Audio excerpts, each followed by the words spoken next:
hermético, assim ele vai batendo, pulsando pras artérias que corre no corpo inteiro acelerado. Dependendo do sentimento, reencontra a saudade. Vários os momentos, labirintos da vida, o sorriso, os lamentos, vida vivida que vai embora com o vento. Sabe manifestar quando tá apaixonado. Ouvi ele batendo no peito, meio descompassado. Ele é um dos motivos por estar nessa missão. Show, estrada, enfim, nos palcos em ação. Em cada verso escrito, em cada som gravado, em cada olho no olho, em cada passo dado. E também se manifesta quando é maltratado. Faz o seu dono ficar meio de cabisbaixo. Bate lentamente se deparando ao fracasso. Titulado ser humano e no banco o marca-passo. A flor mais bela faz ele se apaixonar. Carta, buquê de rosa, ali ele vai estar. Filhos, o motivo pra ele mais se preocupar. Onde você está, meu filho, que hora vai chegar? Pois bem assim, de todas as mães não se engana. Sabe ficar feliz, sabe sofrer o drama. É louco, né, tio? Mas quem ama, ama. Tem lá seus motivos, às vezes, sem ter razão, só por ele. O corpo segue em ação. Não falo mais nada, quem fala é o coração. Quem fala é o coração. Quem fala é o coração.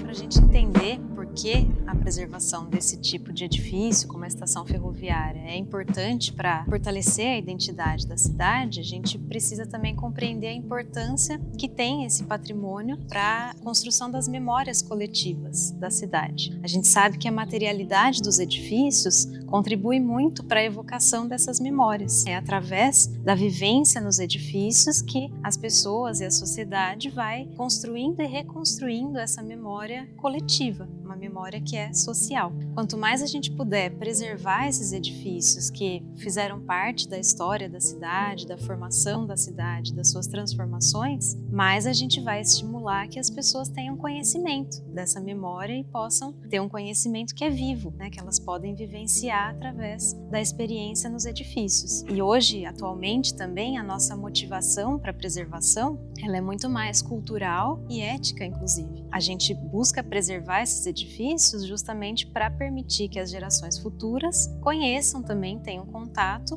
com a história da cidade, né? Com os processos históricos que deram origem à cidade, ao território como ele é hoje. Então, a preservação é fundamental. E em se tratando de uma estação ferroviária ainda, nós sabemos que a história da formação das cidades aqui do interior paulista e de Lins também, está muito relacionada com a chegada do transporte ferroviário. O processo de expansão territorial e de expansão urbana que deu origem às cidades aqui do interior está relacionada com a expansão da economia cafeeira, né, com as fazendas de produção de café que começaram a ser instaladas aqui a partir do final do século XIX, e essa expansão da economia cafeeira só foi possível porque nós tivemos a expansão também do transporte ferroviário. Então, as ferrovias, elas atuavam tanto para permitir o escoamento dessa produção de café até o Porto de Santos, né, para exportação, e também permitiam a chegada aqui na região da matéria-prima, dos materiais que vinham da capital, ou muitas vezes até de fora do país, a chegada também de profissionais que vinham atuar aqui na região, na construção dessas cidades, a chegada das pessoas, dos habitantes, e toda essa troca, essa circulação de ideias, de saberes que era possível através da ferrovia, né? Então, a construção das cidades aqui onde a gente vive hoje, né, e a transformação de toda essa paisagem que nós temos atualmente aqui na região foi muito influenciada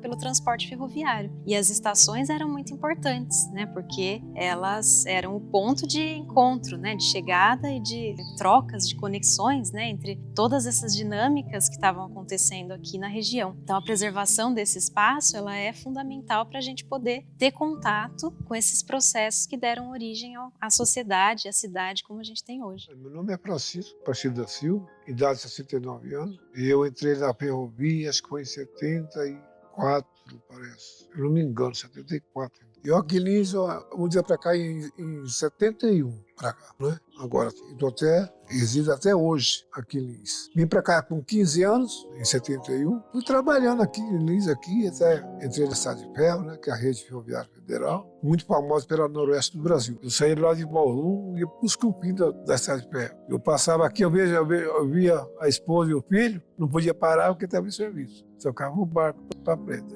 Essa foi a minha jornada de trabalho durante esse tempo. Hoje, é um grande abandono, um patrimônio muito bonito que tinha anteriormente, que ninguém esperava de chegar a essa situação de abandono. Você vê o estado que está hoje, os armazéns, o prédio da estação, as oficinas que tinha ali, né? A linha, que nós damos manutenção ali na linha, mas dava uma boa manutenção, era bem cuidada. Hoje se encontra nessa situação de abandono. Nós encontramos bastante gente, eu fui em Bauru terça-feira, encontrei uns lá em Bauru, lá assim, nossa, eu queria que o trem voltasse.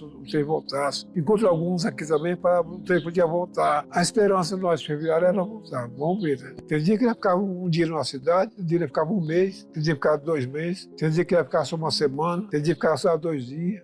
Então eu não parava. Era que nem parque simples. E completei a minha jornada, graças a Deus. Me aposentei pela ferrovia. Foi uma grande empresa, dá saudade dela. A gente fica até assim, vê a linha abandonada aí, fica até triste, porque vê esse patrimônio tão bonito, tão bom, muitos lucros que deu na ferrovia, parado desse jeito aí. E agora ultimamente não estou fazendo nada. Só como disse, comendo, bebendo, criando barriga. Né?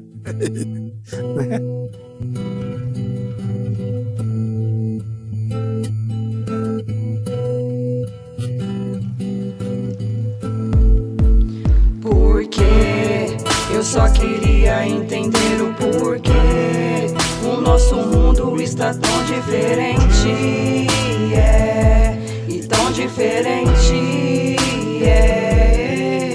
porque eu só queria entender o porquê o nosso mundo está tão diferente, e tão diferente, Por que você não vê mais criança indo pra escola? Por que você não vê mais criança jogando bola? Por que você não vê mais amor? Por que você só vê ódio e rancor? Por que você não vê mais paz no coração? Por que você só vê guerra, desunião, de nação contra nação? Por que você não vê mais respeito?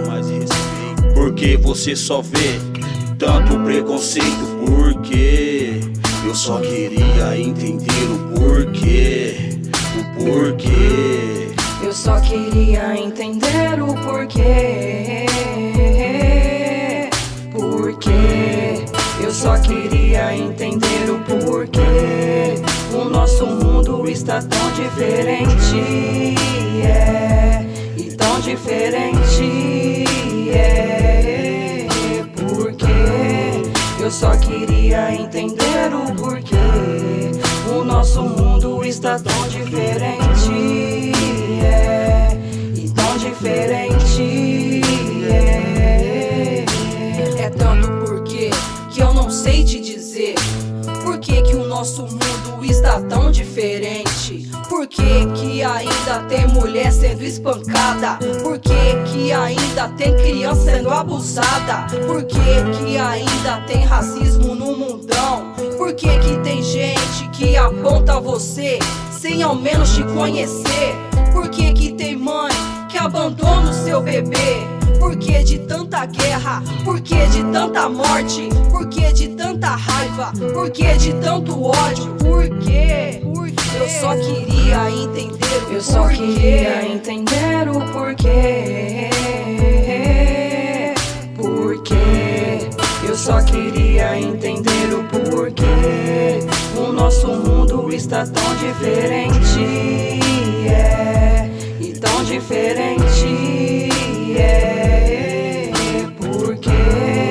Eu só queria entender o porquê o nosso mundo está tão diferente, e tão diferente, Eu só queria entender o porquê. Eu só queria entender o porquê. entendendo por quê.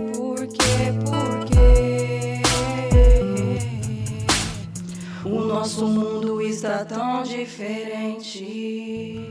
Bom, a comunidade ela precisa estar envolvida em todas as etapas de gestão desse patrimônio, desde o reconhecimento dele até as ações mais efetivas para preservação, para manutenção, para possíveis intervenções também, né, e retomada do uso desse patrimônio. Então, como isso pode acontecer? A gente tem diversas formas de incluir a população nesses processos de preservação. Para a identificação do patrimônio, é muito importante que a população participe da construção do reconhecimento mesmo desses bens como bens de valor cultural, valor histórico para a cidade. Então, nada melhor do que a população participar desse processo de decisão do que são os bens a serem preservados, né? Quais são aqueles que são interessantes de serem preservados, quais fazem sentido para a sociedade do presente. É sempre um olhar do presente em relação ao que foi construído no passado. Então, a metodologia, por exemplo, dos inventários participativos é muito interessante, porque o inventário nada mais é do que a construção de um conhecimento sobre determinado bem cultural, um edifício, uma obra de arte, um conjunto arquitetônico. E nesse processo de elaboração do inventário, a gente tem toda uma recuperação de memórias das pessoas, né? Então, nós podemos chamar a sociedade, as pessoas, para descrever essas memórias, o que elas se lembram de ter vivido nesses edifícios, que muitas vezes estão abandonados atualmente, quais são as histórias que elas têm para contar a respeito daquele patrimônio, por que ele é importante para elas, né? Fazer um resgate, muitas vezes, de documentos que a própria população vai guardando sobre aqueles espaços e podem ser reunidos de uma maneira coletiva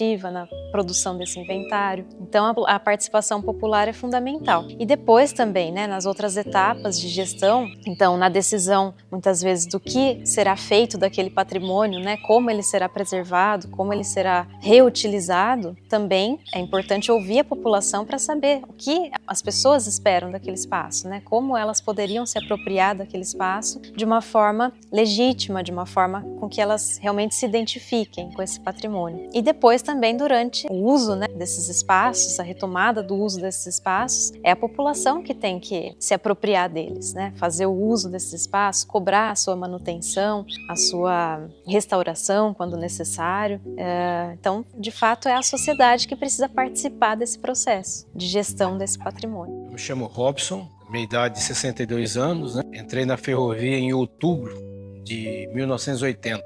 Eu entrei no cargo de artífice de obras 1 e eu entrei aqui na oficina. Depois a oficina, a gente dava manutenção aí no longo da linha, né? O nosso trecho era 200 quilômetros, era de Bauru a Glicério, até o KM 200. Tinha os autos de linha que dava manutenção na linha, né? Quando condutores do auto de linha não podiam vir trabalhar ou não podia sair, a gente ia substituir, né? Com o tempo, aí veio a privatização, privatizou a ferrovia em junho de 96. Aqui, onde nós estamos aqui, tinha os bancos aqui, né, onde ficavam os passageiros aguardando o trem, né? Trem passageiro, né? Aqui era bilheteria. A outra porta era o banheiro feminino e a última porta era um tipo de um refeitório, era um coisa pessoal. Pra cá, a primeira porta é o banheiro masculino, e era a bagagem. Quando chegava uma encomenda pelo trem, então guardava aí para o cliente vir põe a bagagem, né? A encomenda. E depois do outro lado lá que você está vendo, ali nós falávamos de vala, onde dava manutenção nas máquinas. Aquele barracão lá era a ferraria, o próximo era a carpintaria, depois vinha o almoxerifado, depois vinha o armazém que armazenava os materiais, né? Porque tinha turma de pedreiro, carpinteiro, poceiro, que naquela época tinha poceiro, né?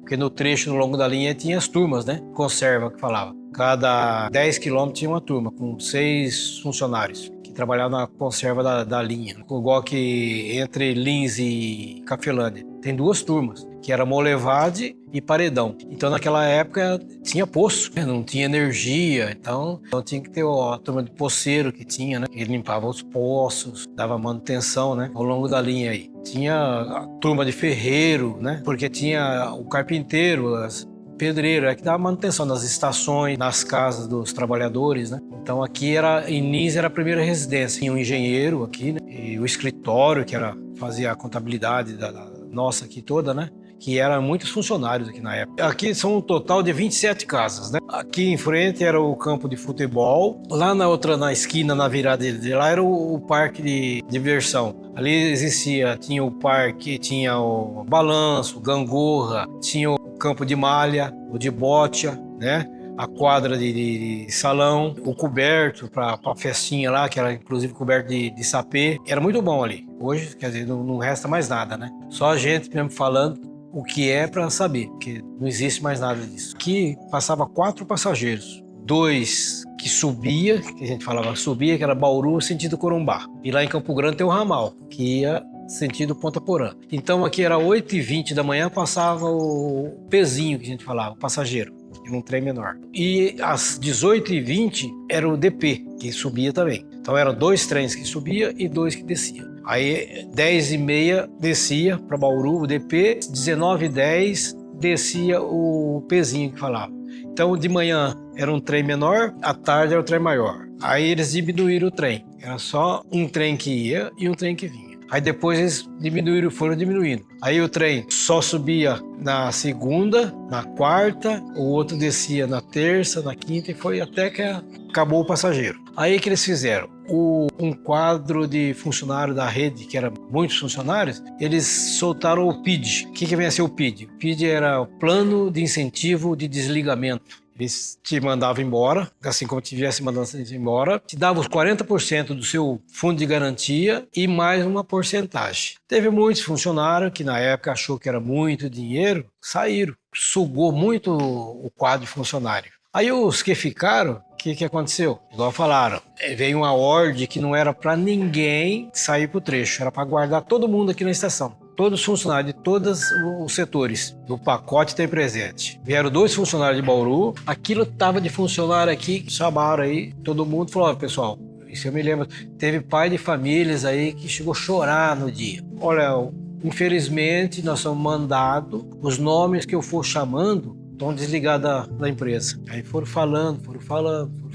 Quer dizer, teve pai de família que falou, eu não vi meus filhos crescer, só dedicando à empresa, do serviço, ao que a gente ganha agora, o resultado. Gente com 25 anos de serviço, ou mais, entendeu? Foram demitidos. Do meu setor aqui, os que tiveram tempo de aposentar, aposentaram, os que não teve, saíram com eles. E eu fiquei. E depois fiquei na Novo Oeste, né? Continuei na Novo Oeste. Tanto é que eu aposentei e na Novo Oeste não pediram para continuar, mesmo depois de aposentado. Continuei no mesmo setor, no mesmo cargo que eu era, né? Aí tanto é que eu fiquei mais 11 anos aí. Então, quer dizer, isso eu tenho comigo que eu fui pelo menos alguma coisa de útil, né? Eu fui para a empresa, pela essa consideração que tiveram comigo. Tem muitos amigos que falam, nossa, aquela estação, será que não tem como recuperar? O passageiro, será que não vai voltar? E eu falo, olha, é o que a gente torce para isso, mas se acontecer pelo andar da carruagem, nós não vamos ver, não. Você vê que é uma estrutura, por mais detonada que fizeram, ela é uma estrutura que, ó, tá vendo? Tem uma obra muito bem feita, né? Não tem um risco de desabar, de nada, né? Uma coisa bem, mas dá dó. Quem viu e quem vê, é uma judiação isso aqui. Na época que eu tinha uso, era um movimento grande aqui, o pessoal, os funcionários você via que trabalhava com amor, era aquele capricho, zelava, né? Talvez você entrava aqui na agência, o próprio chefe de estação ficava te olhando se você tinha limpado o pé para entrar, era aquele parede de staff, era tudo polido, tudo brilhando, era aquela, você não via um matinho aqui na plataforma e nada, aquele zelo, né? Então é uma coisa que deixa muito saudade, que nunca esperava, igual no meu caso, que nós chegamos a ver o que era e ver agora o que chegou. O amor que aquele pessoal antigo tinha com essa estação, igual o seu Sebastião Valim, que era o agente aqui, já falecido. Coitado, que Deus põe em bom lugar, mas imagine se o amor que ele tinha por isso aqui, se ele vê o estado que está essa estação hoje, acho que ele não ia se conformar nunca.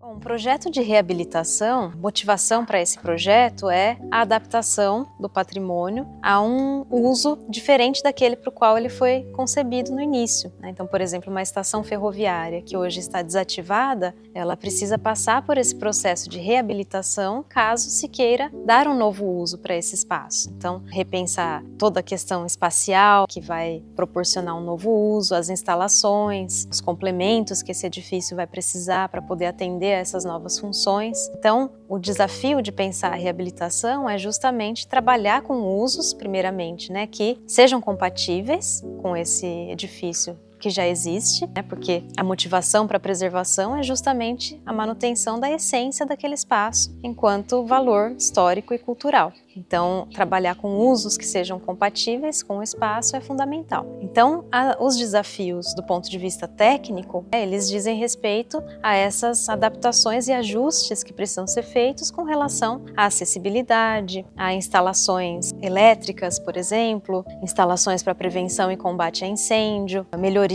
resolução das patologias que o edifício apresenta. Muitas vezes, se o edifício ficou em estado de degradação por muito tempo, vai ser preciso fazer todo um estudo para entender quais são as suas patologias, como isso pode ser resolvido num projeto de reabilitação sem comprometer a essência dessa estrutura ou da espacialidade que ele já apresenta. Existem vários desafios técnicos, com relação a isso. Um outro desafio também, buscar compreender como foi a concepção arquitetônica desse edifício mesmo. Quais foram as técnicas construtivas empregadas, os materiais. Muitas vezes essas técnicas e materiais não são mais utilizados hoje em dia, as pessoas já não trabalham com essas técnicas, então é preciso todo um estudo para poder compreender como nós podemos fazer a intervenção contemporânea sem desrespeitar todo aquele saber que está envolvido com a construção daquele edifício. Diretrizes mais contemporâneas, sobre a preservação e a restauração dos edifícios recomendam que todas as intervenções que sejam feitas num edifício que tem um valor cultural e histórico sejam demonstradas. Então, todos os materiais que forem ser adicionados, que precisem ser adicionados nesse espaço, que eles fiquem visíveis, como materiais contemporâneos, para que essas temporalidades não criem uma confusão, para quem olha o edifício, para que seja possível compreender todos esses estratos temporais que o edifício apresenta e veio construindo ao longo da história. Então, nós também buscamos trabalhar sempre com a mínima intervenção física nos edifícios, para que nós realmente só acrescentemos aquilo que seja essencial para esse novo uso e para a manutenção do edifício para o futuro, mas sem comprometer o que já existe ali. A estação tem um enorme potencial para ser reabilitada, e ter novos usos. A gente já vê isso, inclusive, pelas apropriações que a gente já vê aqui no lugar. Então, a gente já vê que é um espaço que desperta interesse das pessoas para manifestações artísticas, para ocupação mesmo desse espaço. A gente vê que ele é um espaço que não está desabitado. As pessoas têm conhecimento dele e se interessam por ele. Então, ele tem, sim, muito potencial para receber uma reabilitação.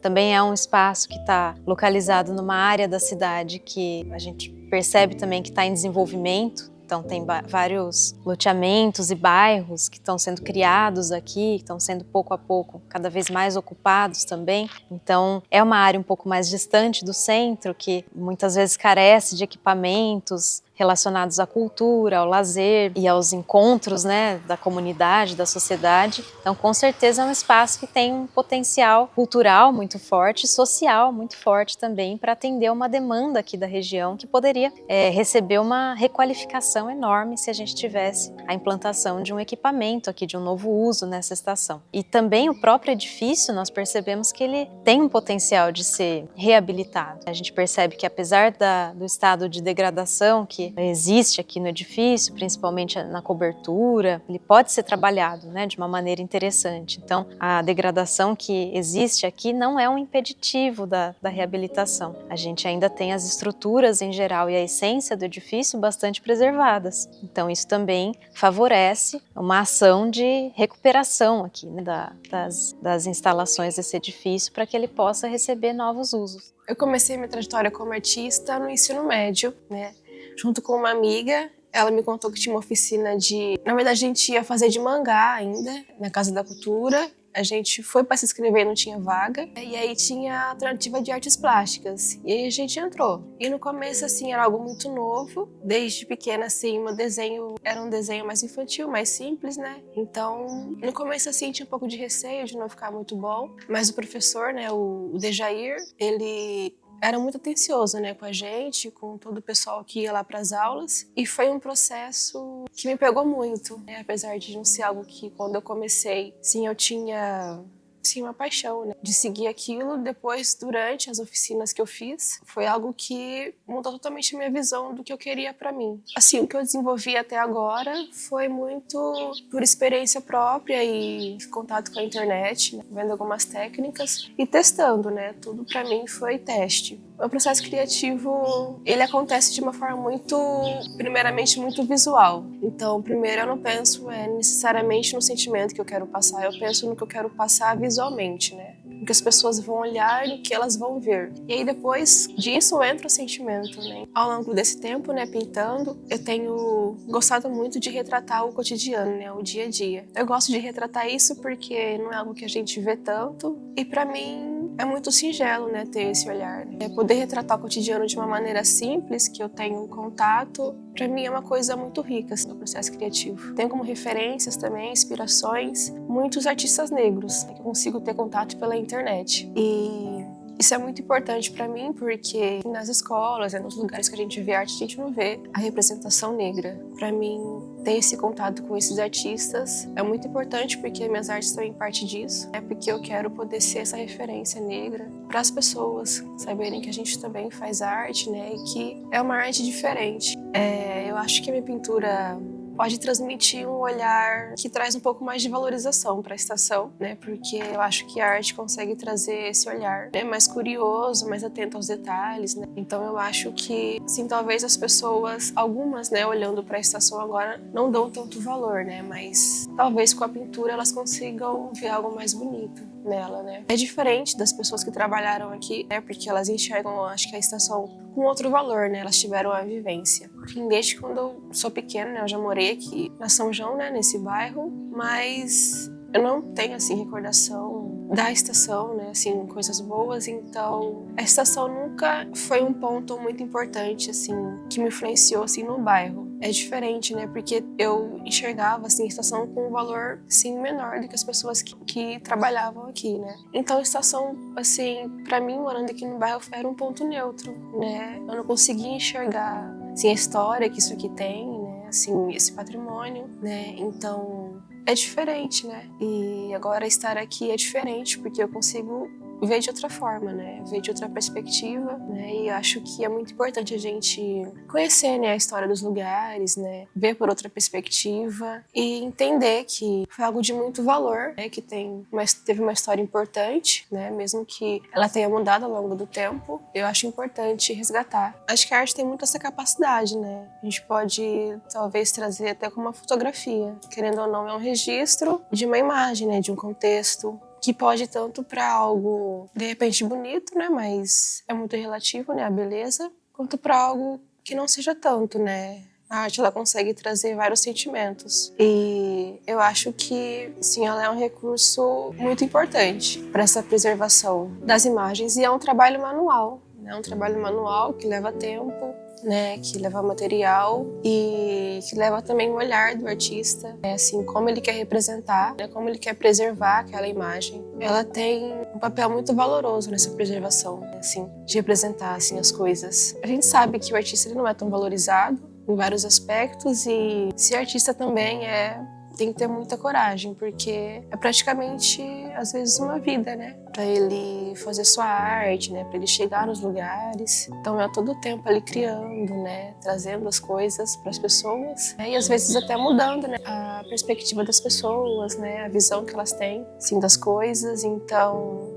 é um papel muito importante, né, de muita responsabilidade. Existem pessoas que trabalharam aqui, né, que fizeram a sua vida a partir daqui, né, tiveram suas vivências, suas experiências, né, sejam positivas ou negativas, mas tem histórias, né, que, assim, muitas pessoas carregam. Então, eu acho que é importante preservar por conta disso, né, de manter essa história viva, de manter essa memória viva. E, assim, a relação que eu gostaria que as pessoas tivessem assim, o olhar de como esse patrimônio ele foi importante, né? Apesar dele ter sido esquecido e abandonado, a importância que ele teve antigamente, olhar para esse lugar com um certo respeito, assim pelo que ele foi mesmo. Acho que seria muito bonito das pessoas se elas conseguissem olhar com respeito para esse lugar e, sim, entender, né? O que ele representou, sim, há muito tempo atrás, mesmo que tenha mudado agora, por ele ter sido um patrimônio importante, né? E ainda ser, mesmo estando abandonado, conseguir manter esse olhar de importância para cá. Os eventos culturais e artísticos, eles são também um atrativo muito forte para a população. Despertam uma curiosidade também das pessoas de estarem no espaço, conhecerem, ver o que está sendo desenvolvido ali. Qualquer tipo de uso que tenha uma relação com a população, que traga a população a ocupar esse edifício, já vai ser muito benéfica, né? Já vai trazer o interesse da comunidade por participar das dinâmicas, né, desse patrimônio. E essas atividades artísticas, nós vemos que elas já estão presentes aqui no espaço, né? Já existem essas apropriações. Então, elas seriam bastante interessantes para aproximar as pessoas e retomar esses vínculos, né, das pessoas com o espaço da estação. Mas, de qualquer forma, é sempre importante consultar a população também sobre isso, né? Então, nesse processo de inventário participativo, por exemplo, as pessoas vão trazer, né, através das suas histórias, dos seus desejos, da sua imaginação sobre esse lugar, vão trazer com certeza também informações importantes sobre quais os usos poderiam estar presentes aqui, né, numa ação de reabilitação. E o uso cultural, né, essas atividades culturais e artísticas, elas são interessantes justamente porque elas também promovem esses encontros entre pessoas, né, entre grupos diferentes, entre ideias diferentes. Então a arte tem muito esse poder também, né, de conectar as pessoas, de criar relações entre as próprias pessoas, entre as pessoas e os lugares. Então esse espaço aqui, como um espaço de manifestação artística, com certeza vai contribuir muito para a preservação e para o fortalecimento da identidade desse lugar também. No dia 15 de novembro de 1962, a Estação Lins Velha, a primeira a surgir em solo local, despediu-se do tempo, marcando um ciclo que se encerrava. Em seu lugar, uma nova promessa. Surge a Estação Ferroviária Lins Nova, erguida em outro canto da cidade, inaugurada com anseios de modernidade. No entanto, o destino da Lins Nova também se desenhou com sombras.